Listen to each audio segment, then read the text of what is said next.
Assalamualaikum warahmatullahi wabarakatuh. Perkenalkan, nama saya Sifa Khairunisa dengan NIM 2210951015, berasal dari kelompok 17 Praktikum Sistem Kendali dari jurusan Teknik Elektro Fakultas Teknik Universitas Andalas. Baiklah, pada video kali ini saya akan menjelaskan mengenai modul 2, yaitu kontrol kecepatan motor DC dengan sistem kendali lingkar terbuka dan lingkar tertutup. A. Diagram blok sistem kendali. Diagram blok sistem kendali adalah diagram yang menunjukkan tahapan pengendalian pada suatu sistem kendali. Diagram blok terdiri dari sinyal, subsistem, summing point, dan branch point. Sinyal merupakan garis panah yang menunjukkan arah tahapan pengendalian suatu kendali sistem. Subsistem merupakan blok yang berisikan karakteristik dari tahapan pengendalian sistem dalam bentuk fungsi. Summing point merupakan titik penjumlahan atau pengurangan antara dua sinyal atau lebih. Branch point merupakan titik percabangan antara dua sinyal atau lebih. Berikut adalah contoh diagram blok sistem kendali, di mana dapat kita lihat pada diagram blok terdapat garis sinyal, subsistem, branch point, dan juga summing point. Selanjutnya yaitu B, hubungan dan modifikasi diagram blok. Untuk hubungan diagram blok yang pertama yaitu hubungan seri. Dari blok diagram di atas dapat diketahui X2S sama dengan X1S dikali dengan G1S. Lalu X3S sama dengan X2S dikali dengan G2S. Selanjutnya kita substitusi persamaan 1 ke persamaan 2. Menjadi X3S sama dengan X1S dikali dengan G1S dikali dengan G2S. Untuk hubungan diagram blok yang kedua yaitu hubungan paralel. Dari blok diagram di atas diketahui X2S sama dengan X1S dikali dengan G1S. Lalu untuk X3S sama dengan X1S dikali dengan G2S. Pada blok diagram di atas terhubung ke titik penjumlahan sehingga X4S sama dengan X2S dikurang dengan X3S. Kita masukkan nilai X2S dan X3S-nya. Sehingga menjadi X4S sama dengan X1S dikali dengan G1S dikurang dengan G2S. Selanjutnya yaitu modifikasi diagram blok. Pertama, pergeseran titik percabangan dari sebelum sistem ke setelah sistem. Dari diagram blok didapatkan persamaan X1 dikali dengan G dikali dengan A sama dengan X1. Maka A-nya sama dengan 1 per G. Yang kedua yaitu pergeseran titik percabangan dari setelah sistem ke sebelum sistem, di mana dapat persamaan X1 dikali dengan A sama dengan X1 dikali dengan G. Maka A-nya sama dengan G. Yang ketiga yaitu pergeseran titik penjumlahan dari sebelum sistem ke setelah sistem. Dari sebelum sistem, X3 sama dengan X1 dikurang X2 dikali dengan G. X3 sama dengan X1 dikali G dikurang dengan X2 dikali G. Lalu untuk setelah sistemnya, X3 sama dengan X1 dikali G dikurang X2 dikali A. Maka kita samakan persamaannya menjadi X1 dikali G dikurang X2 dikali G sama dengan X1G dikurang X2A. Maka didapatkan nilai G sama dengan A. Selanjutnya untuk modifikasi diagram blok 4, pergeseran titik penjumlahan dari setelah sistem ke sebelum sistem. Untuk dari setelah sistem, X3 sama dengan X1 dikali dengan G dikurang dengan X2. Lalu untuk yang sebelum sistem, X3 sama dengan X1 dikurang X2 dikali A dikali dengan G.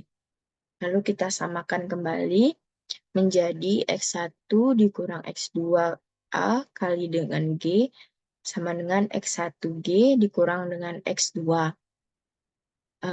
X1G dikurang X2AG sama dengan X1G dikurang dengan X2.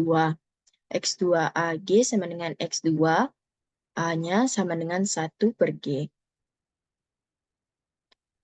Selanjutnya yaitu C, sistem kendali lingkar terbuka dan lingkar tertutup. Pertama, kita membahas mengenai sistem kendali lingkar terbuka.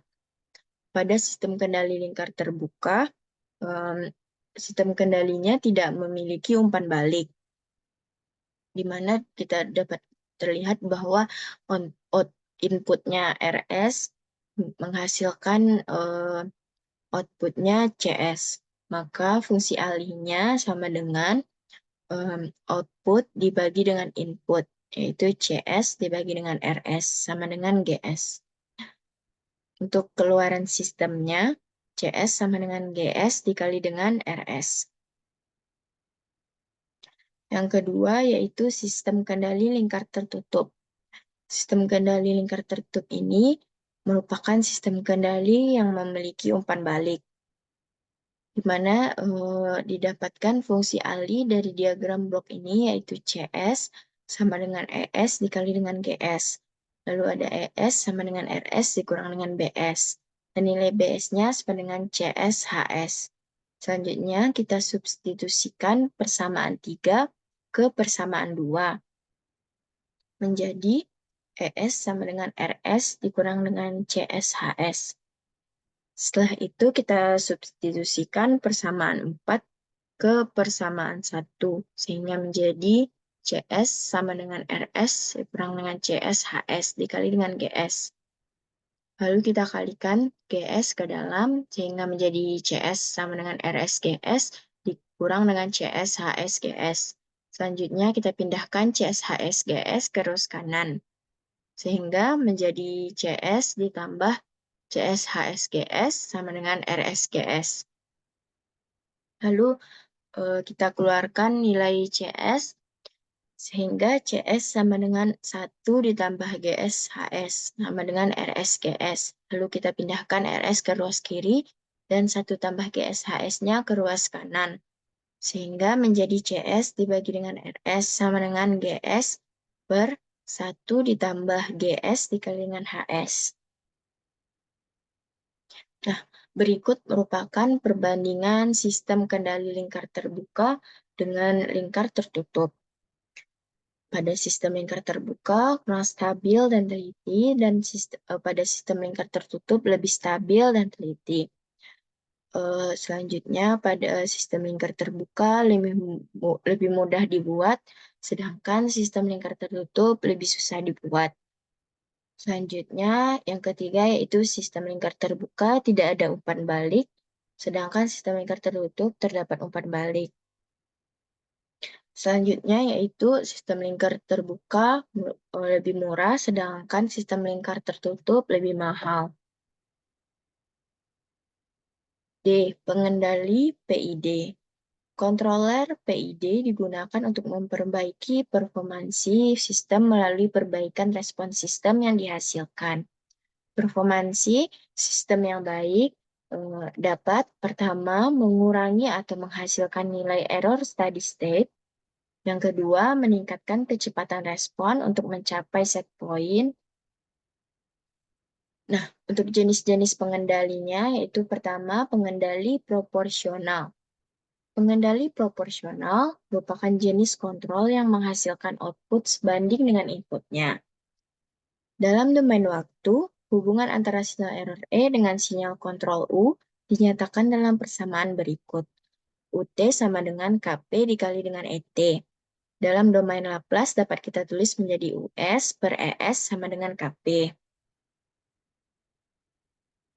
Untuk karakteristik dari pengendali proporsional, pertama, jika KP diperkecil, maka respons sistem akan semakin lambat dan rise time-nya akan semakin lama. Selanjutnya, jika KP diperbesar, maka respon sistem akan semakin cepat, mendekati steady state dan rise time akan semakin singkat. Yang ketiga, jika KP terlalu besar, maka respon sistem akan semakin tidak stabil atau overshoot, atau osilasi terlihat jelas. Selanjutnya, nilai KP dapat diatur atau ditentukan sedemikian sehingga mengurangi steady state error, tetapi tidak menghilangkannya. Jenis yang selanjutnya yaitu pengendali integral. Pengendali integral merupakan jenis kontrol yang menghasilkan outputan lebih besar atau lebih kecil ketika error input sama dengan 0. Dalam pengendali integral, nilai error E diumpankan sebagai laju perubahan sinyal, kontrol U sebagaimana dinyatakan dalam persamaan berikut, UT sama dengan KI integral dari 0 sampai T, ET, DT dalam domain Laplace dapat ditulis US per ES sama dengan KI per S. Selanjutnya untuk karakteristik pengendali integral, yaitu keluaran pengontrol integral membutuhkan jeda, sehingga pengontrol integral cenderung memperlambat respon. Yang kedua ada ketika sinyal ESS 0, output tetap akan bertahan pada nilai sebelumnya. Selanjutnya, jika sinyal ESS tidak 0, output akan menunjukkan kenaikan atau penurunan yang dipengaruhi oleh nilai ESS dan nilai KI. Selanjutnya yaitu konstanta integral KI yang sangat besar akan mempercepat hilangnya error, namun akan meningkatkan osilasi. Jenis kontrol yang berikutnya yaitu pengendali derivatif. Jenis kontrol yang menghasilkan output yang merupakan diferensial dari input, namun tidak dapat mengeluarkan output tanpa ada perubahan. Pengendali derivatif akan memberikan suatu sinyal kontrol U bersesuaian dengan turunan laju perubahan sinyal RE yang dinyatakan dalam persamaan berikut. UT dibagi dengan ET sama dengan KD dikali dengan DET per DT. Dalam domain Laplace dapat ditulis US per ES sama dengan KDS. Untuk karakteristik pengendali derivatif, pertama, pengendali derivatif tidak dapat menghasilkan output jika tidak ada perubahan input. Yang kedua, jika nilai error berubah terhadap waktu, output yang dihasilkan tergantung dari nilai KD dan laju perubahan error. Yang ketiga, pengontrol diferensial mempunyai suatu karakter untuk mendahului, sehingga pengontrol ini dapat menghasilkan koreksi yang signifikan sebelum sistem mengalami error yang terlalu tinggi, sehingga dapat meningkatkan stabilitas sistem. Yang keempat, dengan meningkatkan nilai KD dapat meningkatkan stabilitas sistem dan mengurangi overshoot. Berdasarkan karakteristik pengontrol ini, pengontrol diferensial umumnya dipakai untuk mempercepat respon awal suatu sistem, tetapi tidak memperkecil kesalahan pada keadaan tunaknya. Kerja pengontrol diferensial hanya efektif pada lingkup yang sempit, yaitu pada periode peralihan. Oleh sebab itu, pengontrol diferensial tidak pernah digunakan tanpa ada controller lainnya. Jenis yang berikutnya yaitu pengendali proporsional integral. Jenis ini merupakan jenis kontrol yang menghasilkan output yang merupakan diferensial dari input, namun tidak dapat mengeluarkan output tanpa adanya perubahan input, di mana didapatkan persamaan UT sama dengan KP dikali dengan ET ditambah dengan KP dibagi dengan TI integral 0 sampai T ET DT. Dengan KP adalah suku penguatan proporsional dan TI merupakan waktu integral. Dalam domain Laplace dapat ditulis US per ES sama dengan KP dikali dengan 1 ditambah dengan 1 dibagi dengan TIS sama dengan KP dikali dengan 1 ditambah dengan TIS dibagi dengan TIS. Untuk karakteristik pengendali proporsional integral, pertama adanya penambahan faktor integral pada pengendali, maka akan memperbaiki respon sistem. Yang kedua, tidak mengembalikan error pada nilai 0, namun menjaga nilai konstan sepanjang T. Yang ketiga, responnya lebih lambat karena nilai error tidak dapat dihilangkan. Yang keempat, nilai overshoot-nya tinggi. P dan I controller memiliki karakteristik yang sama dalam hal rise time dan overshoot. Oleh karena itu, nilai KP harus dikurangi untuk menghindari overshoot yang berlebihan. Nilai KI diambil lebih besar dari KP, karena diinginkan untuk meniadakan steady state error. Jika KP-nya besar dari KI, maka steady state error-nya tidak dapat dihilangkan. Jenis selanjutnya yaitu pengendali proporsional derivatif. Jenis kontrol untuk ini untuk mengoptimalkan kerja dari pengendali proporsional, di mana UT sama dengan KP dikali dengan ET, ditambah dengan KP dikali dengan TD, dikali dengan DET per DT. Dengan KP adalah suku penguatan proporsional dan TD merupakan waktu derivatif. Dalam domain Laplace dapat ditulis US per ES sama dengan KP dikali dengan 1 ditambah dengan TDS. Karakteristik pengendali proporsional derivatif. Pertama, respons sistem sangat cepat. Kedua, overshoot rendah. Tiga, kerja diferensial controller saat nilai error-nya berubah. Untuk jenis yang selanjutnya yaitu pengendali proporsional integral derivatif. Jenis kontrol yang menggabungkan pengendali proporsional integral dan derivatif. Di mana UT-nya sama dengan KP dikali dengan ET ditambah dengan KP dibagi dengan TI integral 0 sampai T ET dt ditambah KP TD dikali dengan DET dibagi dengan DT. Dengan KP adalah suku penguatan proporsional TI waktu integral, dan TD merupakan waktu derivatif. Dalam domain Laplace dapat dituliskan US dibagi dengan ES sama dengan KP dikali 1 tambah TIS ditambah TI TDS kuadrat dibagi dengan T1S. Selanjutnya untuk karakteristik pengendali proporsional integral derivatif. Pertama, memperbaiki respon transien. Kedua, menghilangkan nilai error steady state. Yang ketiga, mengurangi overshoot. Berikutnya, yaitu kelebihan dan kekurangan masing-masingnya, yaitu pertama proporsional, menurunkan rise time, lalu meningkatkan overshoot, perubahan kecil settling time, mengurangi steady state error-nya. Lalu untuk yang integral, menurunkan rise time, meningkatkan overshoot, meningkatkan settling time, dan mengeliminasi steady state error-nya. Dan untuk yang derivatif, perubahan kecil pada rise time, menurunkan overshoot, menurunkan settling time, dan perubahan kecil pada steady state error-nya. Parameter tanggapan peralihan PID. Pertama itu time constant atau TC, waktu yang dibutuhkan oleh sistem untuk mencapai nilai 63,2% dari nilai akhir. Selanjutnya yaitu rise time atau TR, merupakan waktu yang dibutuhkan oleh sistem untuk mencapai nilai 0% sampai 100%, 10% sampai 90%, dan 5% sampai 95% dari nilai akhir. Selanjutnya yaitu ada settling time atau TS, waktu yang dibutuhkan oleh sistem untuk mencapai nilai 63,2% dari nilai 5% atau 2% atau 0,5% di sekitar nilai akhir. Selanjutnya ada delay time, merupakan waktu yang dibutuhkan oleh respon untuk mencapai setengah dari nilai akhir pertama kali.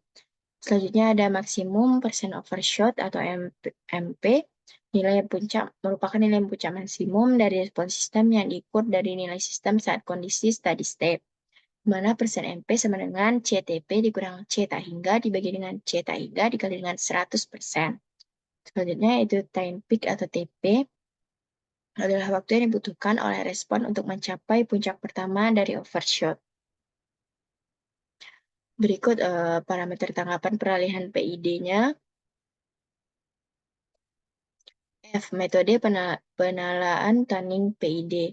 Pertama, metode trial dan error. Metode trial dan error dalam tuning PID proporsional integral derivatif adalah salah satu pendekatan yang umum digunakan untuk menentukan parameter yang tepat untuk mengendalikan suatu sistem. Pendekatan ini melibatkan pengujian berulang-ulang dari nilai-nilai parameter PID untuk melihat bagaimana mereka mempengaruhi respons sistem, kemudian menyesuaikannya berdasarkan hasil yang diamati. Yang kedua yaitu metode Ziegler-Nichols. Metode ini merupakan metode heuristik yang digunakan untuk menyetel pengontrol PID. Metode ini dikembangkan oleh John G. Ziegler dan Nathaniel B. Nichols pada tahun 1942. Metode tanding ini dilakukan dengan eksperimen, asumsi model belum diketahui atau plan tidak diketahui. Metode ini bertujuan untuk mencapai overshoot maksimum atau NP 25% terhadap masukan step. Yang ketiga yaitu metode Cohen-Coon, merupakan pengembangan metode tanding PID dari metode Ziegler-Nichols. Metode ini versi yang lebih kompleks dari metode Ziegler-Nichols.